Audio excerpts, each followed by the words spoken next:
Chapter 18. Giver, Jonas asked the next afternoon, do you ever think about release? Do you mean my own release or just the general topic of release? Both, I guess. I apologize. I should have been more precise, but I don't know exactly what I meant. Sit back up. No need to lie down while we're talking. Jonas, who had already been stretched out in the bed when the question came into his mind, sat back up. I guess I do think about it occasionally, the giver said. I think about my own release, when I'm in an awful lot of pain.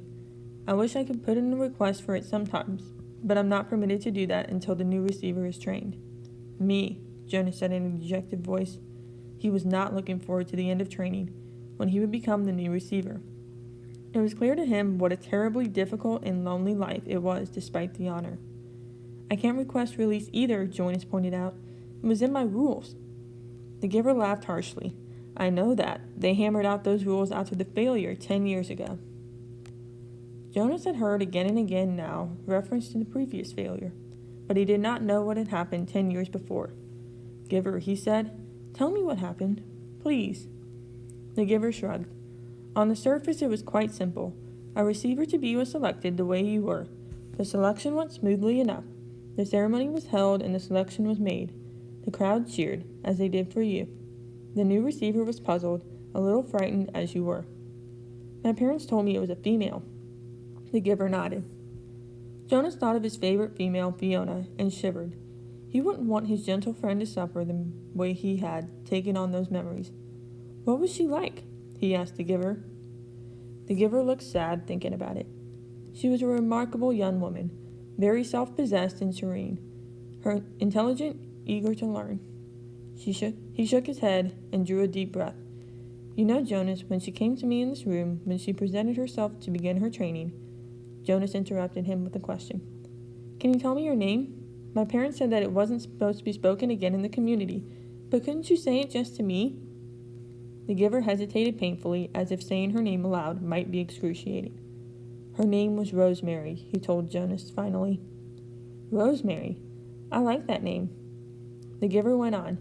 When she came to me for the first time, she sat there in the chair where you sat on your first day. She was eager and excited and a little scared. We talked. I tried to explain things as well as I could, the way you did to me. The giver chuckled ruefully. The explanations are difficult.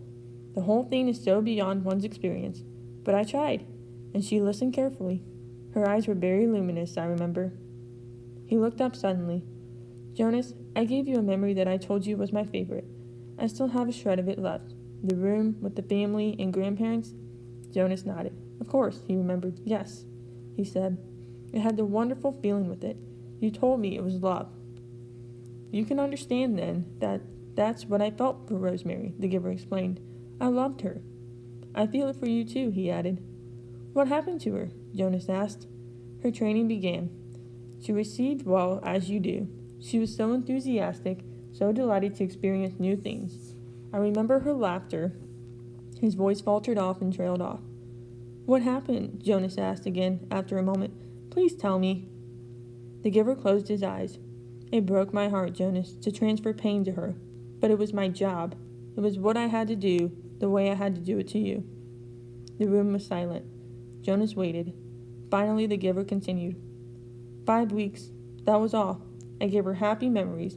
A ride on the merry-go-round, a kitten to play with, a picnic. Sometimes I chose one just because I knew it would make her laugh, and I so treasured the sound of that laughter in this room that had always been so silent. But she was like you, Jonas. She wanted to experience everything. She knew that it was her responsibility, and so she asked me for more difficult memories. Jonas held his breath for a moment. You didn't give her war, did you? Not after just 5 weeks. The giver shook his head and sighed. No, and I didn't give her physical pain, but I gave her loneliness, and I gave her loss. I transferred a memory of a child taken from its parents. It was the first one. She appeared stunned at its end. Jonas swallowed. Rosemary and her laughter had begun to seem real to him, and he pictured her looking up from the bed of memories, shocked. The giver continued. I backed off, gave her more little delights, but everything changed once she knew about pain. I could see it in her eyes. She wasn't brave enough? Jonas suggested. The giver didn't respond to the question. She insisted that I continue, that I not spare her. She said it was her duty, and I knew, of course, that she was correct. But I couldn't bring myself to inflict physical pain on her. But I gave her anguish of many kinds, poverty and hunger and terror. I had to, Jonas. It was my job, and she had been chosen. The giver looked at him imploringly.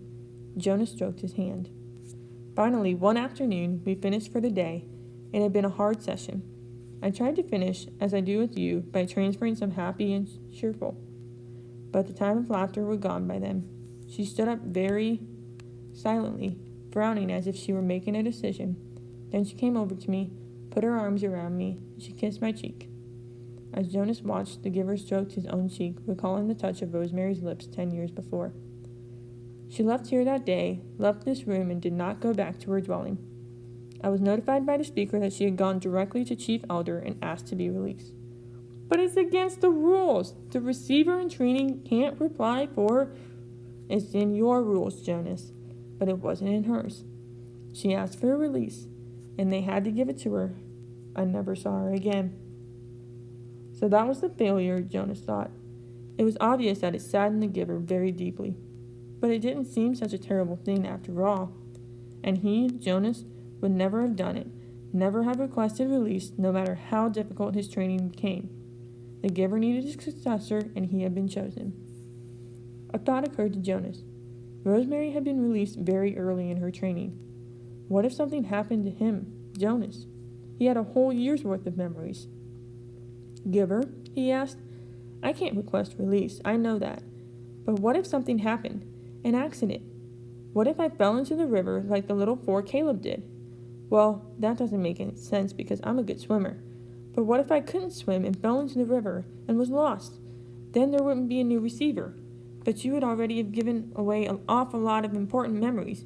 So even though they would select a new receiver, the memories would be gone, except for the shreds that you have left them. And then what if...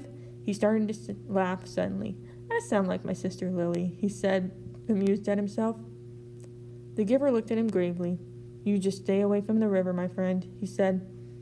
The community lost Rosemary after 5 weeks, and it was a disaster for them. I don't know what the community would do if they lost you. Why was it a disaster? I think I mentioned to you once, the giver reminded him, that when she was gone, the memories came back to the people. If you were to be lost in the river, Jonas, your memories would not be lost with you. Memories are forever. Rosemary had only those 5 weeks' worth, and most of them were good ones. But there were those few terrible memories, the ones that had overwhelmed her. For a while, they overwhelmed the community.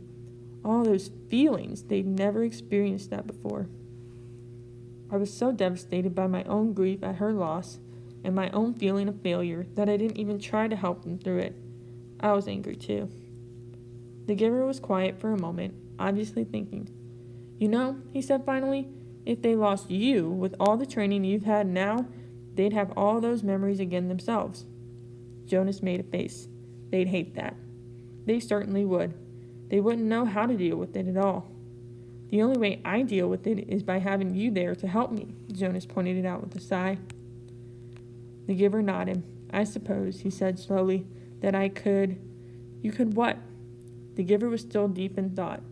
After a moment, he said, if you floated off in the river, I suppose I could help the whole community in a way I've helped you. It's an interesting concept. I need to think about it some more. Maybe we'll talk about it again sometimes, but not now. I'm glad you're a good swimmer, Jonas, but stay away from the river. He laughed a little, but the laughter was not lighthearted. His thoughts seemed to be somewhere, and his eyes were very troubled.